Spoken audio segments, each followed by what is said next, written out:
Hi hello everyone. இன்றைக்கி வந்து நம்ம ஜென்சி மிஷினில் வந்து E6 பிரச்சனை வந்து எப்படி ப்ராப்ளம் சால்வ் பண்ணுறதுன்னு பார்க்கலாம்.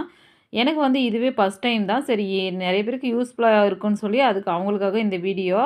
புதுசாக பவர் மிஷின் வாங்கி தைக்கிறவங்களுக்கு வந்து தெரியாது. இந்த இடத்துல வந்து நம்மளுக்கு டபுள் ஜீரோ வந்து லெஃப்ட் சைடில் சுற்றணும். இப்போ வந்து E6 வந்ததுனால நம்ம என்ன பண்ணுறதுன்னு வந்து பார்க்கலாம்.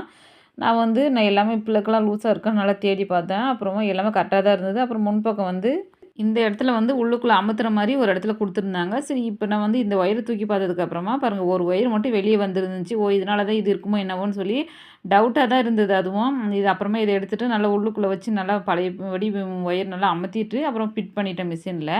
சரி, இதுக்கப்புறம் போய் மிஷின் ஆன் பண்ணி பார்க்கலான்னு சொல்லி சுவிட்செல்லாம் நல்லா ஆன் பண்ணிட்டு போய் பார்த்ததுக்கப்புறமா, நம்மளோட பிரச்சனை வந்து சால்வ் ஆயிடுச்சு. பாருங்க, டபுள் ஜீரோ வந்து லெஃப்ட் சைடு வந்து நல்லா சுத்துது.